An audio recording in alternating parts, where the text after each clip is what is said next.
Happy Easter! Sumainanawa ang pagpapala at kapayapaan mula sa Diyos na ating Ama at sa ating Panginoong Kristo. Okay, Isaiah chapter 53 verse 10 nasusulat na, dahil dito'y mabubuhay siya ng matagal, makikita ng lahing susunod sa kanya. Okay, itong sinabi ni Propeta Isaiah ay prophecy ito or hula tungkol sa muling pagkabuhay ng Messiah ng ating Panginoong Kristo. Sinasabi sa Isaiah chapter 53 verse 10 na ang kanyang paghihirap ay kalooban ng Diyos. Inihandog niya ang kanyang sarili upang sa pamamagitan noon ay magkaroon ng kapatawaran. Dahil dito ay mabubuhay siya ng matagal, makikita ng lahing susunod sa kanya.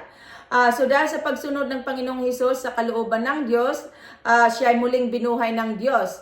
At hinulaan din ni King David na ang katawan ng Panginoon ay hindi maaagnas. Sinabi ni King David sa mga awit chapter 16 verse 9 to 10 na, kaya't ako'y nagdiriwang, ang diwa ko'y nagagalak, ang lagi kong nadaramay, hindi ako matitinag, pagkat timututulutang ang mahal mo'y malagak sa balon ng mga patay upang doon ay maagnas. Si King David ay namatay at inilibing. So ang Panginoong Hesus ang tinutukoy dito ni King David sapagkat ang katawan ng Panginoon ay hindi naagnas, sapagkat ang Panginoon ay muling nabuhay.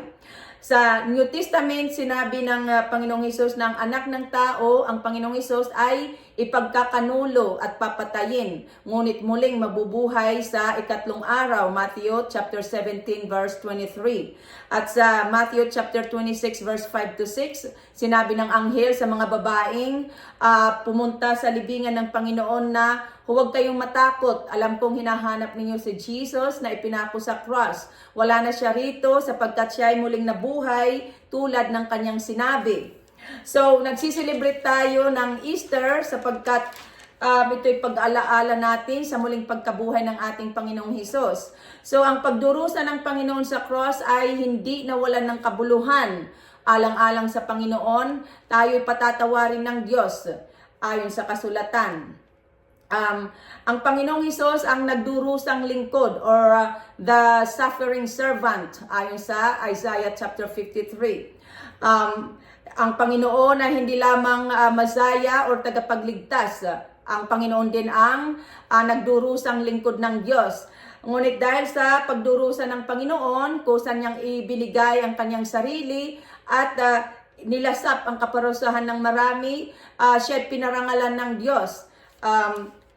Sa pamamagitan ng kanyang muling pagkabuhay at ibinigay ng Diyos sa Panginoong Hesus ang lahat ng bagay sa ilalim ng kanyang kapangyarihan. Sinasabi sa Philippians chapter 2 na magpakababa kayo tulad ni Kristo. Kahit siya ay Diyos, hindi siya nagpumilit na manatiling kapantay ng Diyos. Sa halip ay kusa niyang binatawan ang karapatan niyang ito at namuhay na isang alipin. Siya ay nagpakababa at naging masunurin hanggang kamatayan. Oo, hanggang kamatayan sa cross. Kaya naman siya ay itinampok ng Diyos at binigyan ng pangalang higit sa lahat ng pangalan. Kaya't anupat ang lahat ng nilalang na nasa langit, nasa lupa at nasa ilalim ng lupa ay maninikluhod at ipahahayag ng lahat na si Jesus ang Panginoon sa ikararangal ng Diyos Ama. Okay, so dahil sa pagkamatay at muling pagkabuhay ng Panginoon ay nakatitiyak na tayo sa ating kaligtasan ayon sa kasulatan. At dahil nga nabuhay na muli ang Panginoong Hesus, ang mga taong nabuhay at namatay na nananalig kay Jesus Christ ay muling bubuhayin sa muling pagkabuhay ng mga patay. Ayon sa kasulatan, sinasabi sa 1 Corinthians 15 verse 20 to 21 na si Kristo ay muling binuhay bilang katibayan na muling bubuhayin ng mga patay. Ito yung mga patay na nananalig kay Jesus Christ noong sila ay nabubuhay pa. Kung paanong dumating ang kamatayan sa pamamagitan ng isang tao, si Adan, gayon din naman dumating din ang muling pagkabuhay sa pamamagitan ng isang tao, si Jesus Christ na ating Panginoon. So iyan ang matagal ng plano ng Diyos, ang muling buhay ng mga patay sa pamamagitan ni Jesus Christ. Ang hiwagang ito or mystery ay matagal na nalihim at nahayag lamang sa pamamagitan ng gospel. So, Iyan ang kalooban ng Diyos, ang buhayin muli ang mga patay sa pamamagitan ni Jesus Christ. At ito'y dahil din sa malaking pag-ibig sa atin ng Diyos, kaya't ibinigay niya ang kanyang bugtong na anak upang ang sumampalataya sa kanya ay hindi mapahamak kundi magkaroon ng buhay na walang hanggan. Ito'y nasusulat sa John 3 verse 16. Okay, sa Romans 6 verse 9 nasusulat na alam nating si Kristo'y muling binuhay, ay hindi na muling mamamatay, wala nang kapangyarihan sa kanyang kamatayan.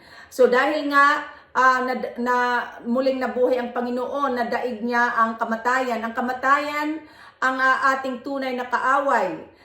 Dahil nga nadaig ng Panginoon ang kamatayan, siya ngayon nabubuhay magpakailanman. At ang mga nananalig sa Panginoon ay may buhay na walang hanggan or eternal life ayon sa kasulatan.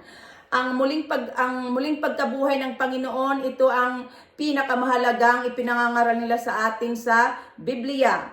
Maliligtas ang bawat maniwala at manalig sa ipinangangaral na ito ng mga apostol. Sinasabi sa Romans 10 verse 9 to 11, kung ipahahayag ng iyong labi na si Jesus ang Panginoon at mananalig ka ng buong puso na siya'y muling binuhay ng Diyos, maliligtas ka. Sapagkat nananalig ang tao sa pamamagitan ng kanyang puso at sa gayon na papawalang sala at nagpapahayag sa pamamagitan ng kanyang labi at sa gayoy naliligtas. Sinasabi sa kasulatan na hindi mabibigo ang sinumang nananalig sa Panginoon.